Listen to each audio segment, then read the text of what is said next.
ሰላም የተከበራችሁ ውድ አድማጮች እንደምን አላችሁ? እግዚአብሔር ይመስገን እኔ በጣም ደህና ነኝ። የምትገኙት አራዳ ሜዳ ኦፊሻል የዩቲዩብ ገጻችን ላይ ነው። ለቻናሉ አዲስ ከሆናችሁ የዩቲዩብ ገጹን ሰብስክራይብ በማድረግና የደወል ምልክቷን በመጫን የቻናላችን ቤተሰቦች እንድትሆኑ የአክብሮት ግብዣችን ነው። እንዲሁም ደግሞ ዩቲዩብ ፕሮግራሙን ለበርካታ ተመልካቾች እንዲያደርሰው የእናንተ በብዛት ላይክ ማድረግ እጅግ በጣም ይጠቅመናልና ሁላችሁም ይሄንን ቪዲዮ ስትጀምሩ ላይክ በማድረግ ፕሮግራሙን መጀመራችሁን አስታውሱ። የአራዳ ሜዳ ኮሜንታተር ተስፋ ወርቅ ሉል ሰገድ አብሬያችሁ ቆይታ አደርጋለሁ። ፈጣሪ ፈቅዶ ዛሬም በዝውውር ጉዳዮች ከእናንተ ጋር ተገናኘን። የዕለተ ሐሙስ የሐምሌ 2 2018 አርሰናልን ብቻ የተመለከቱ አዳዲስ የዝውውር ጉዳዮችን ወደ እናንተ ይዘን መጥተናል። በዛሬው የመረጃ ሰዓታችን ላይ የተለያዩ የዝውውር ጉዳዮችን እንመለከታለን ማለት ነው። የብሩኖ ጉማሬሽን የአርሰናል የዝውውር ጉዳይን በተመለከተ አዳዲስ መረጃዎች እየወጡ ይገኛሉ። ተጫዋቹ አርሰናል መቀላቀል እንደሚፈልግ ለክለቡ ኒውካስል ካስታወቀ በኋላ አርሰናል የዚህን ተጫዋች የዝውውር ጉዳይ በ60 ሚሊዮን ፓውንድ ለመጨረስ እንቅስቃሴዎችን እያደረገ እንደሚገኝ በርካታ ታማኝ የመረጃ የዝውውር ምንጮች የዘገቡ ይገኛሉ። ኒውካስል ተጫዋቹን ለመልቀቅ ምንም አይነት ፍላጎት የለውም። ነገር ግን ደግሞ ተጫዋቹ ለኒውካስል አርሰናል መቀላቀል እንደሚፈልግ ከገለጸ በኋላ አርሰናል ለኒውካስል 60 ሚሊዮን ፓውንድ የዝውውር ዋጋ አቅርቦ ተጫዋቹን ወደ ኤምሬስ ለማምጣት እንቅስቃሴዎችን እያደረገ እንደሚገኝ ታማኝ የመረጃ ምንጮች እየዘገቡ ይገኛሉ። ኒውካስል በዚህ ተጫዋች የዝውውር ጉዳይ ላይ ምን አይነት ሀሳብ ነው ያለው? ከዚህም በተጨማሪ አርሰናል በ60 ሚሊዮን ፓውንድ ተጫዋቹን ወደ ኤምሬትስ ያመጣ ይሆን? የዚህን ተጫዋች የዝውውር ጉዳይ በዛሬው የመረጃ ሰዓታችን ላይ የምንመለከተው ይሆናል ማለት ነው። ከዚህም በተጨማሪ የኖርዌይ ብሔራዊ ቡድኑ ተጫዋች አርሰናልና ቶተናምን እንዳፋጠጠ እየተዘገበ ይገኛል። በአሁኑ ሰዓት በዓለም ዋንጫ ውድድር ላይ እየተሳተፈ የሚገኘው የኖርዌይ ብሔራዊ ቡድኑ ተጫዋች አንቶኒዮ ኑሳ የአርሰናል እግር ኳስ ክለብን ቀልብ እንደሳበ በርካታ የመረጃ ምንጮች የዘገቡ ይገኛሉ። አርሰናሎች ተጫዋቹን ለማስፈረም ከፍተኛ ፍላጎት አሳይተዋል። ነገር ግን ደግሞ ቶተንሃም ሆትስፐርስም ይህንን ተጫዋች ለማስፈረም እንቅስቃሴዎችን እንደሚያደርግ እየዘገበ ይገኛል። ይህ ተጫዋች ማን ነው? አርሰናልስ ይህን ተጫዋች ለማስፈረም በምን ምክንያት ነው የፈለገው? ከዚህም በተጨማሪ ተጫዋቹ ወደ አርሰናል የሚመጣበት እድል ይኖረው ይሆን? የዚህን ተጫዋችም የዝውውር ጉዳይ በዛሬው መረጃ ሰዓታችን ላይ እንመለከተዋለን። ከዚህም በተጨማሪ ደግሞ ጁኒየር ክሩፒን በተመለከተ አንድ አዲስ መረጃ ወጥቷል። አርሰናል ይህንን ተጫዋች ለማስፈረም ፍላጎት እንዳለው ከጥቂት ሳምንታት በፊት ሲዘገብ ቆይቷል። በተለይም ደግሞ ይህንን የቦርንመዝ ተጫዋች አርሰናል የግሉ ለማድረግ እንቅስቃሴዎችን ሊያደርግ እንደሚችል ነው ሲዘገብ የቆየው። አሁን ግን እንደሚወጡ መረጃዎች ከሆነ ቶተንሃም ሆትስፐርስ ተጫዋቹን ለማስፈረም ከውሳኔ ላይ መድረሱ እየተዘገበ ይገኛል። በተለይም ደግሞ ቶተንሃም ሆትስፐርስ የፊት መስመሩን ለማጠናከር ጁኒየር ክሩፒን ለማስፈረም እንቅስቃሴዎችን ያደርጋል ተብሎ ይጠበቃል። አርሰናልስ የዚህን የተጫዋች የዝውውር ጉዳይ በተመለከተ ምን አይነት አጸፋዊ ምላሽ ይኖረዋል? አርሰናል ይህንን ተጫዋች የማስፈረሙን ጉዳይ በእርግጥም ገፍቶ ሄድበት ይሆን? የዚህን ተጫዋች የዝውውር ጉዳይም በዛሬው የመረጃ ሰዓታችን ላይ እንመለከተዋለን። ከእናንተ የሚጠበቀው እስከ ቪዲዮ መጨረሻ ድረስ ከኛ ጋር አብራችሁ መቆየት ነው። አርሰናል በተመለከተ እነዚህን ዝውውሮች እያነሳን ከእናንተ ጋር አብረን ቆይታ የምናደርግ ይሆናል ማለት ነው። ቀዳሚ የምናደርገው የብሩኖ ጉማሬሽን ጉዳይ ነው። አርሰናል ይህንን ተጫዋች ለማስፈረም ከጥቂት ሳምንታት ጀምሮ እንቅስቃሴዎችን እያደረገ ይገኛል። ታዲያ ኒውካስል ዩናይትድ ደግሞ ተጫዋቹን ለመልቀቅ ምንም አይነት ፍላጎት እንደሌለው ነው ሲዘገብ የቆየው። ከአንድ ቀን በፊት እንደወጣው መረጃም ከሆነ ተጫዋቹ ለክለቡ ኒውካስል ዩናይትድ እኔ መቀላቀል የምፈልገው አርሰናል ነው፣ ስለዚህ እንድትለቁኝ እፈልጋለሁ በሚል ለኒውካስል ዩናይትድ ይህንን ሀሳቡን በይፋ ማስታወቁ ሲገለጽ ቆይቷል። ታዲያ ትላልቅ የመረጃ ምንጮች እንደዘገቡት ከሆነ በተለይም ደግሞ አርሰናል ተጫዋቹን ለማስፈረም በጥቂት ጊዜያት ውስጥ ሌላ የዝውውር ጥያቄ ያቀርባል ተብሎ ይጠበቃል። አርሰናል ከዚህ ቀደም በቃል ደረጃ የዝውውር ጥያቄ አቅርቦ ኒውካስል ዩናይትዶች ያንን የዝውውር ጥያቄ ውድቅ አድርገውት ነበር። ታዲያ ዚ አትሌቲክ እንዲሁም ደግሞ ዴቪድ ኦርንስታይንን እና ሌሎች ታማኝ የመረጃ ምንጮችን ጨምሮ በርካቶች እንደሚዘግቡት ከሆነ አርሰናል ተጫዋቹን የሚያገኝበት እድል እጅግ በጣም ሰፊ እንደሆነ እየዘገቡ ይገኛሉ። አርሰናል የዚህን ተጫዋች የዝውውር ጉዳይ በ60 ሚሊዮን ፓውንድ ለመጨረስ ፍላጎት እንዳለውና ለዚህም ደግሞ እየተንቀሳቀሰ እንደሚገኝ በርካታ የመረጃ ምንጮች እየዘገቡ ይገኛሉ። ኒውካስል ዩናይትድ በተለይም ደግሞ ተጫዋቹ እንዲለቅበት አይፈልግም። ስለዚህ ተጫዋቹን በክለቡ ለማቆየት ከፍተኛ ስራዎችን ይሰራል ተብሎ ይጠበቃል። ነገር ግን ደግሞ ተጫዋቹ በተለይም ክለቡን ለመልቀቅ ካሳየው ፍላጎት አንጻር ተጫዋቹ በክለቡ ኒውካስል ዩናይትድ እንደማይቆይ በርካቶች የዘገቡ ይገኛሉ። ታዲያ ኒውካስል ተጫዋቹን የሚያጣ ከሆነ በከፍተኛ ገንዘብ ነው ተጫዋቹን መልቀቅ የሚፈልገው። ተጨማሪ የዝውውር ገንዘብ ማግኘት ይፈልጋል። ነገር ግን አርሰናል 60 ሚሊዮን ፓውንድ ብቻ በማቅረብ ይህንን ተጫዋች ወደ ክለቡ ለማምጣት እንቅስቃሴዎችን እያደረገ እንደሚገኝ የተዘገበን ያለው። አርሰናል ከተጫዋቹ ወኪሎች ጋር ተነጋግረዋል። አርሰናል ተጫዋቹን ለማስፈረምም የመጨረሻዎቹን እንቅስቃሴዎች እያደረገ ይገኛል። ከዚህም በተጨማሪ ተጫዋቹም ወደ አርሰናል ለመምጣት ከፍተኛ ፍላጎት አለው። ነገር ግን ደግሞ ኒውካስል ዩናይትድ ለተጫዋቹ ዝውውር እንዲቀርብለት የሚፈልገው ገንዘብ ከፍተኛ ሊሆን እንደሚችል ታማኝ የመረጃ ምንጮች የዘገቡ ይገኛሉ። ከዚህም በተጨማሪ እስካሁን ድረስ በሁለቱም ክለቦች በኩል ስምምነት ላይ አልተደረሰም ተጫዋቹን ወደ አርሰናል እንዲሄድ በማድረግ የዝውውር ጉዳይ ላይ። ከዚህ ባለፈ ደግሞ ቀደም ሲል እንዳነሳሁት ኒውካስል ዩናይትድ እስካሁን ድረስ ተጫዋቹ ከክለቡ እንዲለቅ እንደማይፈልግም ጭምር ነው እየተዘገበ የሚገኘው። አርሰናል ግን የዚህን ተጫዋች የዝውውር ጉዳይ በ60 ሚሊዮን ፓውንድ አጠናቆ ተጫዋቹን ወደ ኤምሬትስ ለማምጣት እንቅስቃሴዎችን እያደረገ እንደሚገኝ ታማኝ የመረጃ ምንጮች እየዘገቡ ይገኛሉ ማለት ነው። አርሰናል ለተጫዋቹ ምን ያህል የዝውውር ገንዘብ ያቀርባል? በተባለው የዝውውር ገንዘብ ተጫዋቹን ወደ ኤምሬትስ ያመጣዋል ወይ? እሱን በቀጣዮቹ ጊዜያት ላይ አብረን የምንመለከተው ጉዳይ ይሆናል ማለት ነው።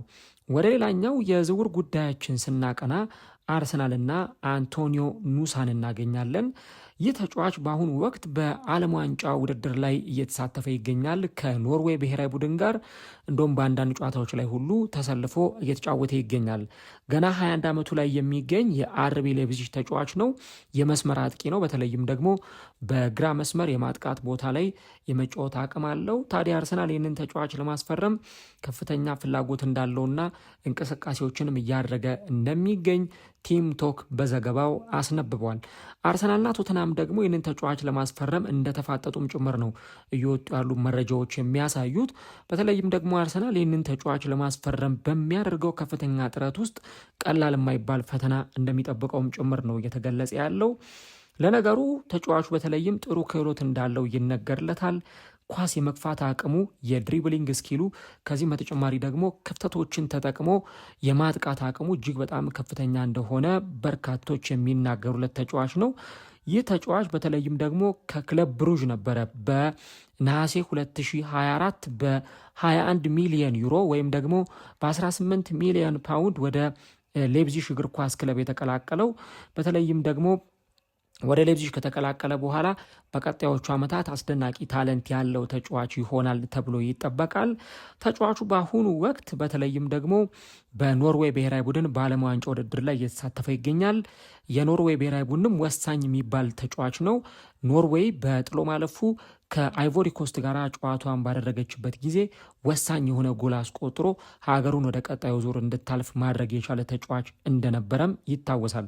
እናም በዚህ የኖርዌይ ብሔራዊ ቡድን ውስጥ ከፍተኛ ተሳትፎ ያለውን ተጫዋች አርሰናል ለማስፈረም እንቅስቃሴዎችን እንደሚያደርግ ቲም ቶክ በዘገባው አስነብቧል። አርሰናል ከቶተንሃም ጋር ብቻ አይደለም የሚፎካከረው ይህንን ተጫዋች ለማስፈረም። ከዚህም በተጨማሪ ደግሞ ኒውካስል ዩናይትድም ይህንን ተጫዋች ለማስፈረም ከፍተኛ ፍላጎት አለው። ከኒውካስልም ባለፈ አስቶን ቪላና ክሪስታል ፓላስም ይህንን ተጫዋች ለማስፈረም ፍላጎት እንዳላቸው ትላልቅ የመረጃ ምንጮች እየዘገቡ ይገኛሉ። ታዲያ ለተጫዋቹ ምን ያህል የዝውውር ገንዘብ ሊጠየቅ ይችላል የሚለው ጉዳይ በርካቶችን እያነጋገረ ነው ያለው። ቀደም ሲል እንዳነሳሁት የእንግሊዝ ክለቦች ተጫዋቹን ይፈልጉታል። ከእንግሊዝም በተጨማሪ ደግሞ በተለይም ሮማ፣ እንደዚሁ ደግሞ ኤሲ ሚላን፣ ናፖሊ፣ አትሌቲኮ ማድሪድም ተጫዋቹን ለማስፈረም ፍላጎት ያሳዩ ክለቦች መሆናቸውም ጭምር ነው እየተገለጸ ያለው። ምናልባት ለተጫዋቹ ዝውውር እስከ 51.3 ሚሊዮን ፓውንድ ድረስ አርሰናል ሊጠየቅ ይችላል የሚሉ መረጃዎች ይወጡ ይገኛሉ። በእርግጥ የዚህ ተጫዋች የዝውውር ገንዘብ እጅግ በጣም የተጋነነ መሆኑን በርካቶች ያምኑበታል።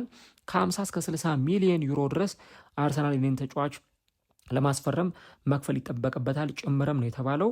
ከዚህም በተጨማሪ ተጫዋቹ በሌይፕዚግ እግር ኳስ ክለብ እስከ 2029 ድረስ የሚያቆይ ኮንትራትም ጭምር አለው። ስለዚህ ይህ በመሆኑ ምክንያት ምናልባትም ደግሞ የተጫዋቹ ዝውውር ቀላል ላይሆን ይችላል። አርሰናል ይህን የሚያክል የዝውውር ገንዘብ ከፍሎ ተጫዋቹን ወደ ኤምሬትስ ሊያመጣው ይችላል ወይ? እሱም በቀጣዮቹ ጊዜያት ላይ አብረን እንመለከተዋለን። ነገር ግን ይህንን ተጫዋች ለማስፈረም አርሰናል ከፍተኛ ፍላጎት እንዳሳየና በተለይም ደግሞ በግራ መስመር ላይ ወይም ደግሞ በመስመር የአጥቂ ቦታ ላይ ያለውን ክፍተት አርሰናል ለመሙላት ከፍተኛ እንቅስቃሴዎችን እያደረገ እንደሚገኝ እየወጡ ያሉ መረጃዎች ያሳያሉ ማለት ነው። ወደ ሌላኛው የዝውውር ጉዳያችን ደግሞ ስናቀና ቀደም ሲል ያነሳነውን ጉዳይ በስፋት እንመለከታለን። በተለይም ደግሞ በዋነኝነት በዝውውር ጉዳይ ላይ አርሰናል አሁንም ከፍተኛ ተሳትፎን እያደረገ ይገኛል። ከጁኒየር ክሮፒ ጋር አርሰናል ስሙ ተያይዞ ሲነሳ እንደነበር ይታወሳል። አርሰናል ገና የዝውውር መስኮቱ ሳይከፈት በፊት ነበር፣ ገና የፕሪሚየር ሊጉ የውድድር ዓመትም ሳይጠናቀቅ በተለይም የቦርንመዙን የመስመር አጥቂ ጁኒየር ክሮፒን ለማስፈረም ከፍተኛ ፍላጎት እንዳለው ሲዘገብ የነበረው። ይህንን ተጫዋች ለማስፈረም አርሰናል ፍላጎት አለው። እንደውም እንደነ ፔዤ ካሉ ክለቦች ጋር ሁሉ ተፎካክሮ ይህንን ተጫዋች ያስፈርመዋል የሚሉ መረጃዎች ሲወጡ ነበር። አሁን ደግሞ በተለይም ዘሚረር ይዞት በወጣው መረጃ መሰረት ቶተንሃም ሆትስፐርስ ይህንን ተጫዋች ለማስፈረም ከውሳኔ ላይ መድረሱም ጭምር እየተዘገበ ይገኛል። ቶተንሃም በዚህ የክረምት የተጫዋቾች የዝውውር መስኮት በተለይም ደግሞ ሁነኛ የሚባሉ ተጫዋቾችን ለማስፈረም ከፍተኛ እንቅስቃሴዎችን እያደረገ የሚገኝ ክለብ ነው። እስካሁን ድረስ በተለይም እንደነ አንዲ ሮበርትሰን ያሉ ተጫዋቾችን ጨምሮ አንዳንድ ወሳኝ ቦታዎች ላይ ዝውውሮችን ፈጽመዋል።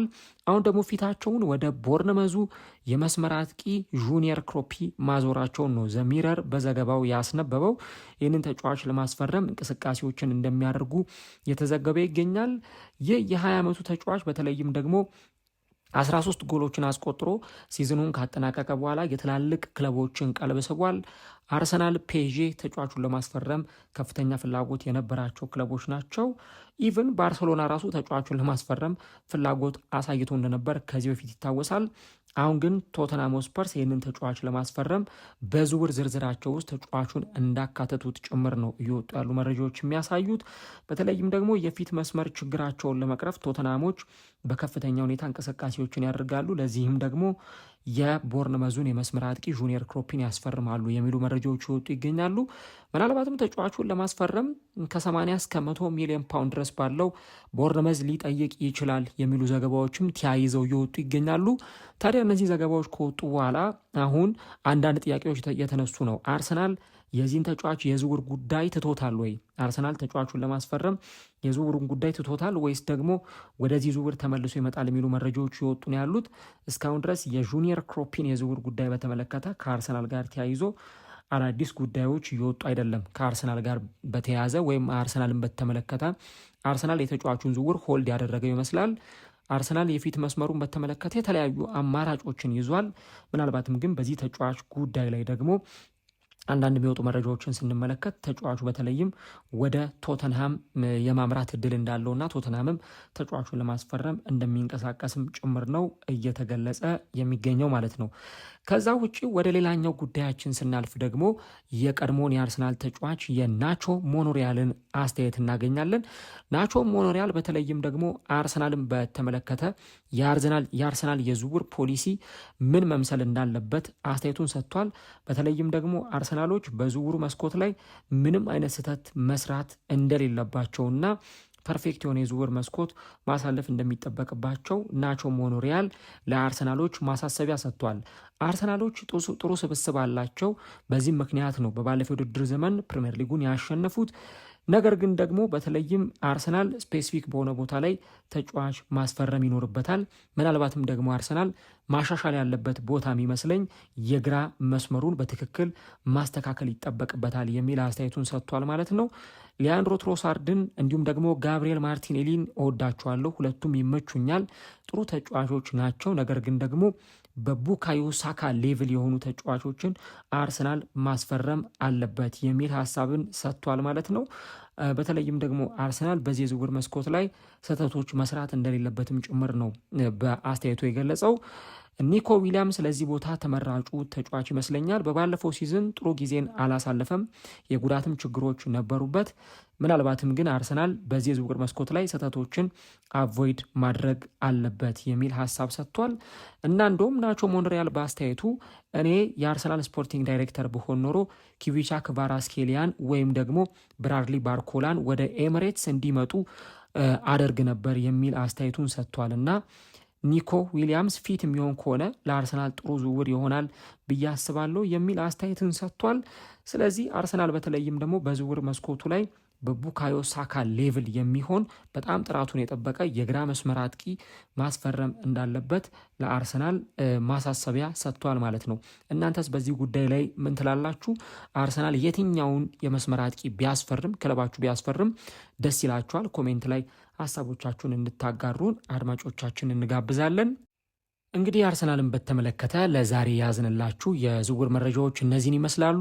በተለይም ደግሞ ከታማኝ የመረጃ ምንጮች ፈጣሪ በፈቀደ አሁንም የተለያዩ የዝውውር መረጃዎችን ወደ እናንተ ማድረሳችንን እንቀጥላለን። ያው ከሰሞኑ የዓለም ዋንጫ ከፍተኛ ትኩረቱን ስለወሰደ እኛም ደግሞ አድካሚ የቀጥታ ስርጭቶችን ወደ እናንተ እያደረስን ስለሆነ የዝውውር መረጃዎችን ቶሎ ቶሎ ወደ እናንተ እያደረስን አንገኝም። ነገር ግን ደግሞ የዝውውር መረጃዎችን በተቻለ ፍጥነት ወደ እናንተ ለማድረስ እንሞክራለን። ስለዚህ ሁላችሁም የዝውውር መረጃዎችን ለመከታተል ቻናላችንን ሰብስክራይብ በማድረግ የደወል ምልክቷን መጫናችሁን አትርሱ። ቪዲዮን ከወደዳችሁት ደግሞ ላይክ እያደረጋችሁ ፕሮግራሙን እንድትከታተሉ እንጋብዛለን። የዛሬውን በዚያ በቃን። ፈጣሪ ቢፈቅድ በሌሎች ፕሮግራሞች እንገናኛለን። እስከዛው መልካም ጊዜ፣ መልካም ቆይታ ይሆንላችሁ።